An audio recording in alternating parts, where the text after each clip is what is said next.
What if the galaxy's deadliest predator wasn't a monster at all, but a misunderstood soul waiting for someone brave enough to listen? When a young human linguist steps into a space station known for danger, she doesn't just survive. She connects with the unconnectable. This is a story of trust, born in silence, music shared through glass, and a bond that will change the universe forever. If you're new here, make sure to subscribe to the channel and show some love with a thumbs up by liking the video. Now let's jump into the story. The shuttle door opened with a slow mechanical hiss, and Nella Rowan stepped into the hallway of Arcane Station for the first time. She paused, her hand clutching the strap of her duffel bag, and stared at the metallic corridor stretching out. Before her, the station floated in orbit around a forgotten moon, far from Earth, far from anything familiar. The air smelled sterile and metallic, tinged with something faintly sweet and cold. Her boots echoed with each step as she moved forward, eyes wide, heart racing. She had spent years studying languages, human, alien, ancient, and had dreamed of the day she'd finally work off-world. Now that it was real, it felt much heavier than she imagined. The silence of the station was almost eerie, broken only by the distant hum of the reactors.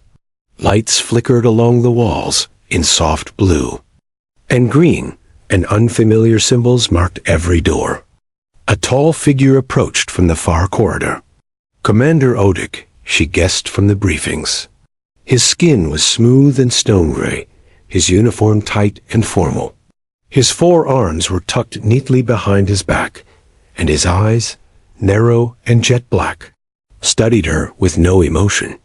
He stopped in front of her and spoke in a voice low and even, like slow-moving water. "You are the linguist," he said without question, more like a statement of disappointment. "Yes, sir.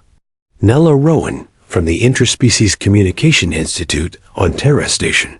Your arrival was not expected until next cycle. No matter. Follow me." Without waiting for her response, Odic turned and strode down the corridor. Nella scrambled after him, trying not to look as nervous as she felt. The halls twisted and branched, filled with beings she had only seen in pictures.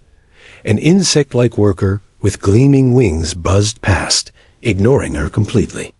A translucent creature floated behind a glass wall, its many eyes blinking in sequence. "This facility is not a school, Rowan," Odic said over his shoulder. "This is a Class 4 research hub. We study dangerous subjects here, real ones, not textbook creatures." "I understand, sir," Nella replied. "You are here to study subject 0-Nin. The last 3 specialists did not last more than 10 days. One quit on the second night. Another left after the ... incident. Yes, I read the reports. Did you read the autopsy files?" Nella said nothing. She had, but only the summaries. The details had been too gruesome.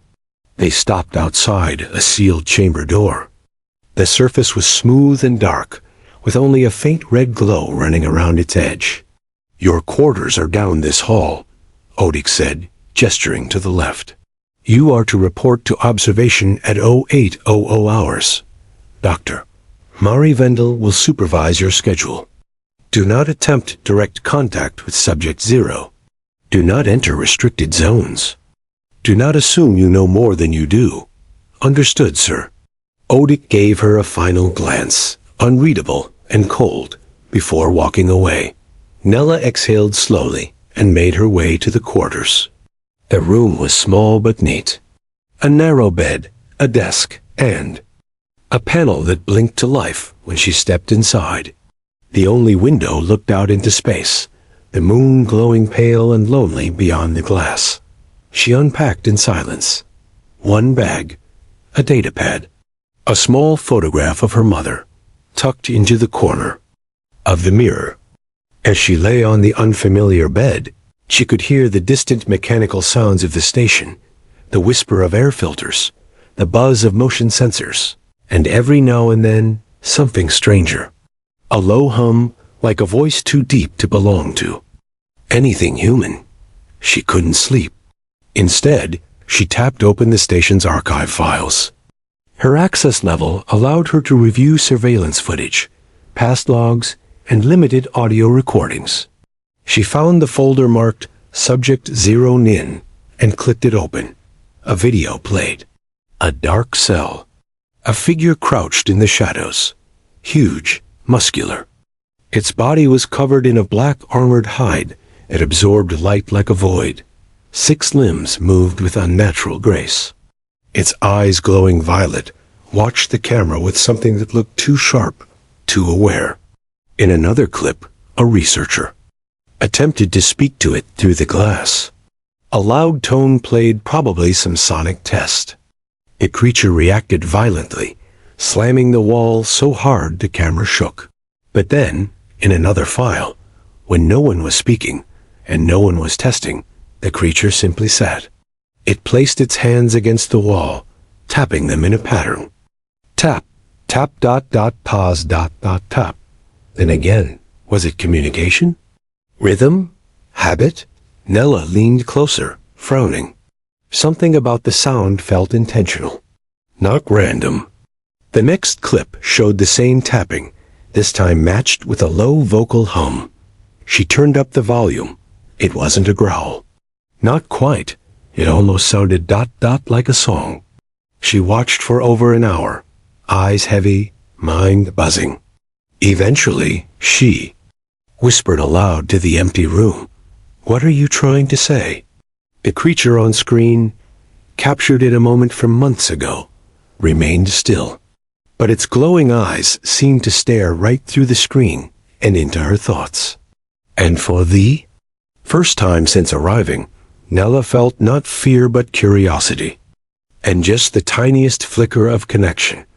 The next morning, Nella arrived at the observation deck 15 minutes early.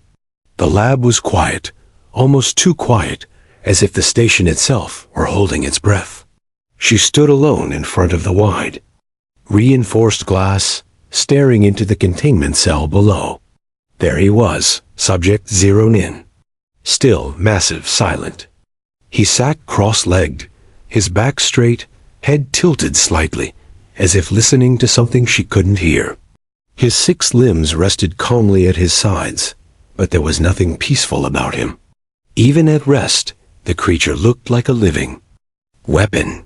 Black armor covered every inch of his tall frame, and his glowing violet eyes flicked slowly across the room, tracking every movement with cold precision. Dr. Mari Vendel arrived a few minutes later, clutching a thermal cup and wearing an expression that could melt ice. "You're early," she said without looking up from her pad. "I wanted to review the logs again," Nella replied. "The sound patterns. I think he's using them to communicate." Vendel sighed, sipping her drink. "Everyone thinks that. At first, until he breaks something. I don't think he's aggressive without reason. You're not the first idealist to walk through this door, Rowan. Trust me, idealism and curiosity get eaten alive in this place." But as Vendel turned back to her station, Nella kept her eyes on the creature. She didn't look away, not even when 0 Nin suddenly stood and walked toward the glass. He stopped just a meter from the window and stared directly at her. His violet eyes didn't blink. Nella's heart skipped. She knew he couldn't hear her through the layers of reinforced barriers, but still, she raised her hand and waved slowly. Just a simple human gesture. To her shock, 0 tilted his head in response. She started returning each day. Sometimes she brought her tablet and sat cross-legged in front of the glass, mirroring his posture. She didn't speak, didn't try to test him, didn't bring any tools. She just watched, listened, and observed his behavior carefully. And slowly, the creature's pattern began to shift. Where he once ignored observers, he now looked directly at her as soon as she entered. Where he once paced restlessly, he now sat when she sat. The sound patterns grew more complex too. Low vibrations, subtle hums, light taps of his claws against the wall. One day, she hummed back just a soft note, the first few bars of a song. Her grandmother used to sing. Zero stopped moving. His eyes narrowed, and he leaned in slightly, as if analyzing her every breath. She hummed again, and this time, he responded with a low note of his own, almost a harmony.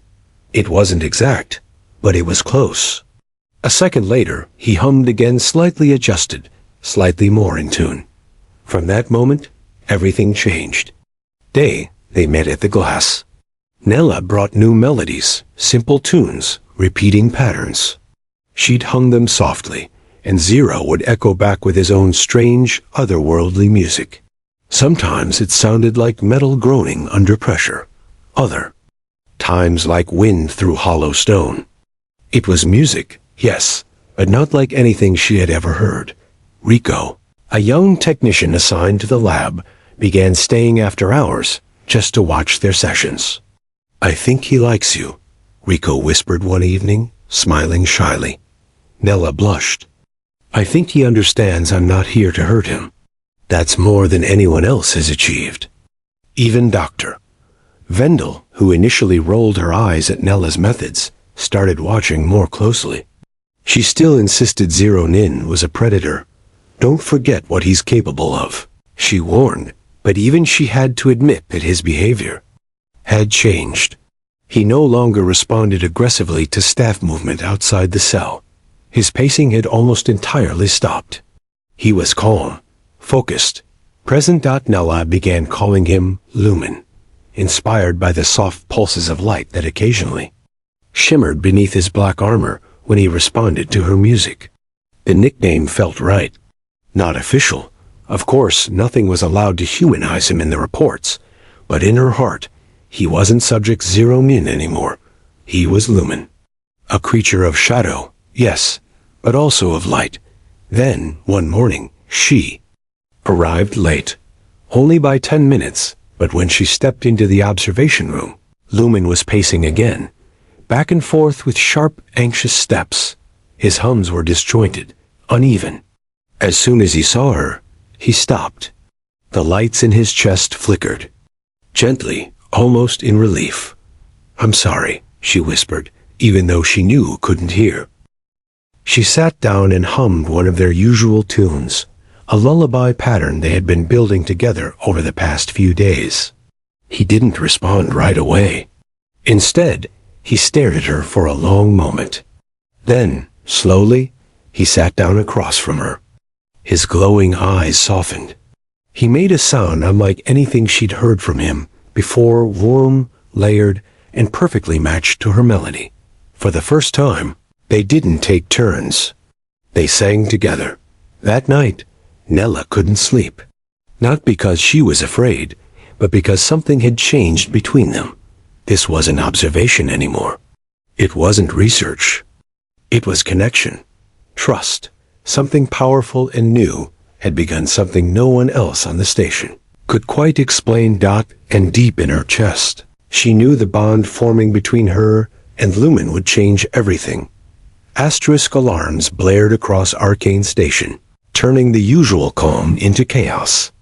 Red lights flashed above every door as the voice of the central AI echoed through the corridors. "Emergency in Sector 12. Structural failure reported. Engineering crew dispatched." Nella was in the observation room when it started. She leapt to her feet and looked down into Lumen's containment cell. He was already standing, eyes glowing brighter than ever. He pressed his massive hands against the barrier and let out a low, anxious sound that vibrated through the walls. It wasn't anger. It was warning. The door slid open behind her, and Captain Drusk rushed in. His boots slammed against the floor, his sharp eyes scanning the monitors. He glanced at Nella briefly, then turned his attention to the screen showing the damaged sector. "2 engineers are trapped under a collapsed beam," he growled. "Fire suppression is unstable. We don't have time for this." Nella pointed at the screen. Lumen knew something was wrong before the alarms went off. Drusk gave her a hard look. That creature is dangerous. He's not part of the rescue team. He's not a creature, she said quietly. He's trying to help. You think I'm going to let the most dangerous being on this station out of his cage just because he made some noises? No, she said firmly, because I trust him. Dresk stared at her, then at the cell. Lumen was still watching. Her, still waiting. His lights pulsed in a soft, steady rhythm. He made a sound she hadn't heard before, something like a question. Nella stepped closer to the control panel. Her fingers hovered above the commands to disable the inner barrier. Her heart pounded. This was the moment. She turned to Dresk one last time. You said we didn't have time. He can lift that beam. He can move through fire. He can save them. Dresk's jaw clenched. Then he stepped aside. You're responsible for him. If anything goes wrong, it won't, Nella said. He won't hurt anyone. She entered the codes. The barrier field fizzled and died. The air between them was suddenly open. Lumen stepped forward, slow and careful. He was massive up close, his body absorbing the surrounding light like a shadow come to life. But he didn't move like a predator. He knelt beside her, lowering his head slightly in a gesture that looked almost respectful. Without a word, they ran. The station's halls were filled with smoke and the flicker of emergency lights. Nella led the way, and Lumen kept pace beside her, silent and alert. They reached the damaged sector in minutes. The hallway was filled with scattered debris, sparks flying from broken panels. A heavy support beam had collapsed across the corridor, pinning two engineers. One of them was Engineer Bellin, her uniform torn and face streaked with blood. Dresk's rescue team was already there, trying to lift the beam with portable jacks. It wasn't working. When they saw Lumen, several guards reached for their weapons. Stand down, Nella shouted, stepping in front of him. He's here to help. Bellin coughed weakly. Please, hurry. Lumen didn't wait for permission. He stepped forward, his glowing eyes scanning the structure. Then he crouched and placed his 6 strong limbs around the beam. With a deep, focused sound, he lifted. Slowly, steadily, the metal began to rise. The guards stared, stunned, as the beam moved enough for the injured crew to be pulled out. When everyone was safe, Lumen carefully lowered the beam and stepped back. He looked at Bellin, then at Nella, waiting. Bellin looked up at him, dazed. He saved us. Lumen tilted his head and let out a soft tone, gentle, almost like a whisper. Dr. Mari Vendel arrived moments later, breathless, eyes wide. What happened here? Dresk pointed at Lumen. That happened. The monster lifted a 4-ton beam like it was nothing. He's not a monster, Nella said softly. His name is Lumen. Vendel walked closer, eyeing the creature with disbelief. Lumen didn't move. He stood still, patient, calm. No aggression? She asked. No aggression, Nella confirmed. Vendel stepped forward. Lumen watched her carefully, but didn't flinch when she came close. She studied him like a scientist trying to understand a miracle. Later that night, back in the observation room, the barrier was reactivated. Lumen returned to his cell without resistance. He sat down in his usual spot, eyes glowing with calm light. Nella stood on the other side, hand pressed to the glass. You knew, she whispered. You knew something bad was going to happen. You tried to warn me. Lumen made a soft sound, then touched the glass with one clawed hand. Nella matched it with her palm. For a moment, there was nothing else. Just the two of them. A wall of glass between them, and yet no distance at all. That night, the station slept lighter. The crew told each other what they had seen. Whispers spread through the halls, not about the creature in the cage, but about the protector who had saved 2 lives. And in her dreams, Nella didn't see a monster anymore. She saw a friend. Asterisk 2. Weeks after the rescue, Arcane Station was no longer the same. People still moved carefully through the halls, but now when they passed the observation room, they paused, not to gawk or stare in fear, but to catch a glimpse of Lumen. He was no longer a mystery in a cage. He was a presence, silent, massive, intelligent, and unmistakably watching over the station, like a silent guardian. Word of what he had done spread quickly. Some were still afraid, but many had begun to see him differently. Not as a threat, but as something more. Nella sat across from him, as she did every day, humming a soft tune while she reviewed her notes. Lumen sat too, mirroring her posture, his glowing eyes calm and focused. Today, he wasn't making sounds. He was simply listening. After a moment, he raised one of his claws and tapped out a new rhythm on the floor. Nella stopped humming and listened. It wasn't just a beat. It had structure, a pattern. Then he made a sequence of low tones that matched the rhythm. It wasn't one of her songs. It was new. His own. "You're composing," she said softly, amazed. "You're making music." The next day, the station received a distress call from a nearby colony, Nova 6. A group of raiders had landed on the surface, disabling power and taking civilians hostage. The outpost was small and mostly defenseless. The closest help was days away. Commander Odic called an emergency meeting. Nella stood in the back, arms crossed, trying not to let her nerves show. She knew what they were going to say. She also knew what she had to do. "The colony is asking for help," Odic said, looking around the room. "But we are not equipped for a rescue mission. We have one shuttle, minimal weapons, and no military crew. They'll be dead by the time help arrives," said Rico from the engineering station. A heavy silence followed. Nella took a breath and stepped forward. "Lumen can help." Odic raised a brow. "You mean unleash the most dangerous creature on the station?" "He saved lives once already," she replied. "And he's smarter than we give him credit for. He can move unseen, faster than any of us, and he understands complex tasks. I've watched him solve puzzles, interpret rhythms, and make decisions. He's not a weapon, he's a partner." "You're suggesting we send him to fight armed raiders?" "I'll go with him?" Everyone turned to her at once. Odic looked stunned.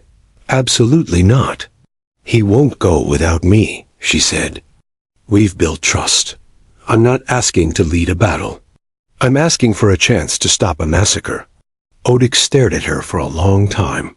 Then, slowly, he nodded. "The mission will be unofficial. If you're caught, we cannot protect you." "I understand." Lumen watched her as she explained the plan. She stood outside his cell and spoke calmly, using simple words and soft tones. He responded with his own sounds, tapping a steady beat, showing understanding. When she told him they were going to help people, he placed a hand over his chest, then pointed at her, then toward the stars. She smiled. That was his way of saying yes. The shuttle launched an hour later. Nella flew while Lumen crouched beside her, completely still except for his eyes, which scanned the data on the screen. He didn't need to speak to make his thoughts known. They had developed their own kind of language, one built from trust, music, and movement. Nova 6 appeared on the screen, burning, damaged, and overrun. The raider ship hovered above the colony, blocking all communications. Lumen studied the display and pointed at a section of the ship's underbelly. Nella nodded. "We dock there." They entered silently through a maintenance hatch. The ship was poorly guarded in that section. Lumen moved like a shadow, never making a sound. Nella followed close behind, keeping her hand on the small scanner, clipped to her belt. The goal was clear: disable the ship's engines and free the hostages. In the engine room, Lumen worked quickly. He used his claws to disconnect control nodes without triggering alarms. His memory for systems he had never seen before was stunning.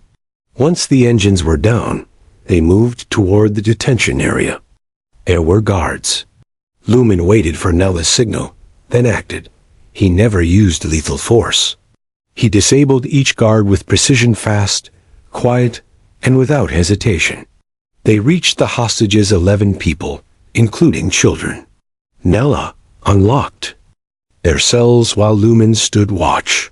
The captives were terrified at first, but when Lumen didn't move to harm them, they slowly realized he was their rescuer. One small girl reached out and touched his arm. "Are you an angel?" she asked in a shaky voice. Lumen made a soft sound and gently bowed his head. They got everyone out. Back on the shuttle, flying away from the crippled raider ship, Nella looked at Lumen and whispered, "You did it." He tapped a soft rhythm on the wall. Then, for the first time, he spoke.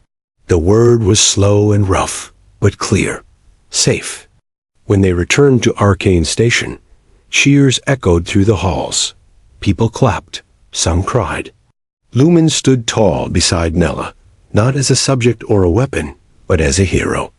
Later, during a quiet moment in the observation room, he sat across from her and began to hum a new tune. She listened, smiled, and hummed along.